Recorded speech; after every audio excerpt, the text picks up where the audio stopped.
My wife and I spent an evening visiting a small town near where we live in northern Idaho. Our goal was to capture a few drone clips around sunset and snap a few photos throughout the town during our visit.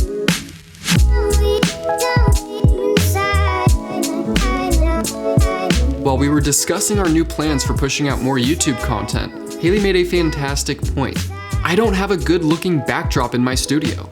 So that takes us to today's video on how we designed and DIY'd an 8-foot by 8-foot YouTube backdrop for right around $200. Alright guys, well welcome to today's video. We are completely renovating the master bedroom and the home office. Matter of fact, the home office is moving into the master bedroom, so we're gonna be completely pushing out what currently exists in this room, swapping it over to that room, and we're also building what is going to be our YouTube background. So it's gonna be a big panel that sits on one of these walls so that when we're creating videos or online courses or whatever it is that we want to film, we have a nice clean background that is intended specifically for filming videos. So with that said, let's jump into today's video. We gotta run a couple errands and then we're gonna start setting everything up. Let's get to it. Our first task was to visit the nearby Home Depot and find a cheap yet decent looking material that could cover an 8-foot by 8-foot area. It's super echoey in here, by the way, because there's nothing in this room. But we've got the materials behind us here. We're probably gonna need to pick up a couple things after we get as far as we do today, but we're gonna see what we can get done with what we have. So let's check out what we got. Of course, we have our paint set up here. It's kind of a dark blue. It's kind of desaturated a little bit, but we think it's gonna look really good on video. It looks great with skin tones, so that should be sick. A little bit of hardware, tape, and we've got our plastic, which we're gonna lay out across the floor here while we work. Drill set up here, and our paint set up as well. So that's kind of what we're working with right now, and we're just gonna see what we can do. We decided on some white wainscoting panels that were 48 inches by 32 inches and picked out a dark, desaturated blue color to paint over it.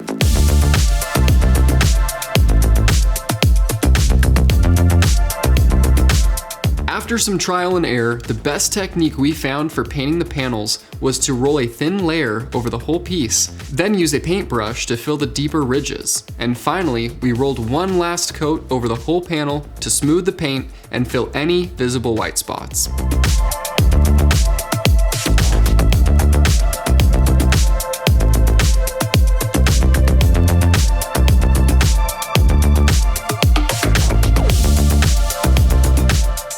Alrighty you guys, so as you can see behind me, we have the pieces all painted and ready to sit for the night. So we're just gonna let them rest for now, and tomorrow morning we should pick up the actual construction and piecing everything together, and hopefully it doesn't fall apart. So yeah, it's a good day. Alright guys, so it's day 3 now of our project. We did come up with a kind of a new design idea on how to actually support the different frames as we kind of stack them and align them together. We're going to be getting some plywood to use as a backing. It's going to help provide a little bit of extra support. We're going to head back to Home Depot. We're going to get some plywood and hopefully we can get this thing drilled together and set up today. But first, let's go check out the panels and see how they turned out overnight. So we can actually see these panels in the true color quite a bit better. We've got a little bit of just natural daylight coming in. You know, these orange lights that we had on last night, that's not gonna be what it looks like in the studio when I'm using these. It's gonna be more of a white light hitting the panel if anything. So this is gonna show you a little bit more of what the true color actually looks like. And if you ask me, it looks pretty dang sweet. The blue paint has a matte finish to make sure there aren't too many reflections once the paint dries. It turned out to be a dark turquoise color, and we both absolutely loved the way these wainscoting panels turned out. A big component to our design was to keep the backdrop as light as possible and transportable in case we have to move. So instead of using an 8-foot by 8-foot panel of plywood, we ended up getting an 8-foot by 4-foot panel and had it cut into 3 pieces so we could secure the 6 sheets of wainscoting to them. Say hello to the camera. Say hello to everybody. Oh, thank you. Yep. Oh.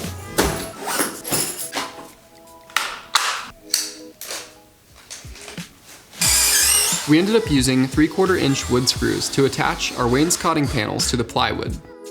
Little did we know, an 8 by 8 panel gets pretty heavy pretty quick. All right guys, here we go. Everything's drilled in.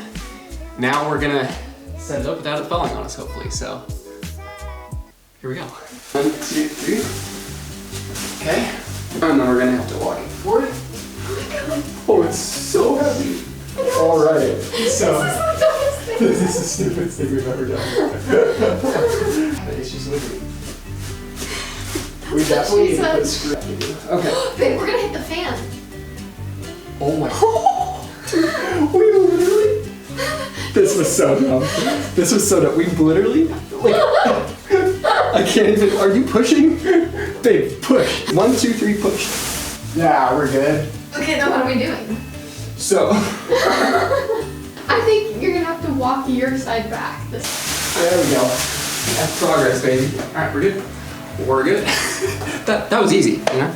So here we go. We've got the old backdrop going on right here behind me. It was heavy as heck, but it's up, we're good. So now all I have to do is move an entire office worth of stuff into this room. So yeah, let's do it.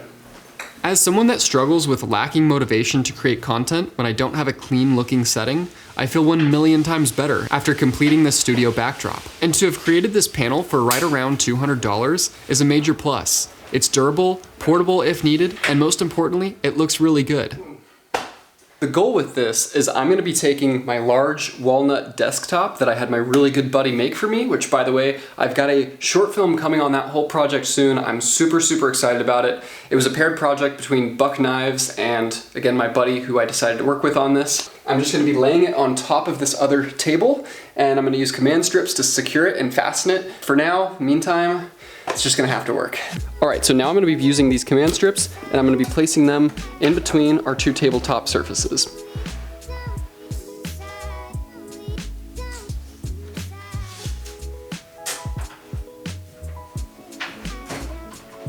Now it's on there pretty good.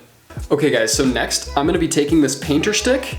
It's about the same width as those command strips that I placed underneath the table. I'm gonna cut this in half and I'm gonna wedge 2 pieces on opposite sides. That way the table's not slanted at an angle, if that makes sense.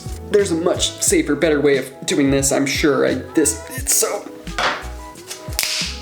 there you go. Just like that, 2 wedges.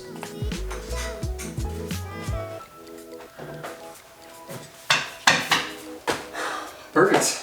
All right guys, so now this mess of cables here, everything there for the computer and for the Wi-Fi setup is gonna turn into a nice cozy bin setup right there in 3, 2, 1. Ooh, very nice. So it's time to start setting up some of the lighting in here so that really it just looks a little bit better. A room comes together when the lighting's nice, and right now the lighting is not nice. So I'm gonna get my key light set up. This is a light that's gonna hang overhead of where I'm gonna be sitting for my YouTube videos. And then we're gonna set up what is going to be kind of a fill light, and that's gonna be a secondary light that is just off to the side. So let's get to it. Even if you're not a professional photographer or cinematographer, the lighting is a crucial part of having a good looking set. And as someone who is providing educational videos on photography and videography, it would be pretty counterproductive to have a poorly lit interview setup for my videos. Time for light number 2.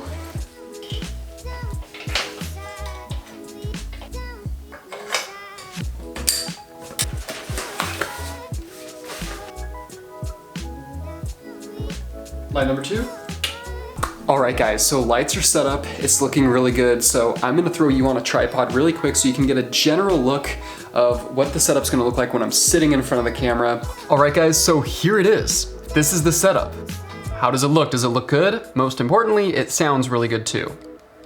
Hopefully. All right everyone, well that's gonna be it for video number 1, which is how we actually built this DIY background, which if you ask me, it looks pretty dang good. So next week is gonna be part 2, and that's gonna be a whole studio tour. I'm gonna show you guys everything about the lights that I'm using, the audio setup, my monitors, my computer, my cameras, everything. That way you guys can get an inside look on the entire production behind these videos. So don't forget to subscribe to the channel. That way you can stay in touch with all my upcoming videos. If you have any interest in photography, videography, or even educational videos, that's what this channel is all about.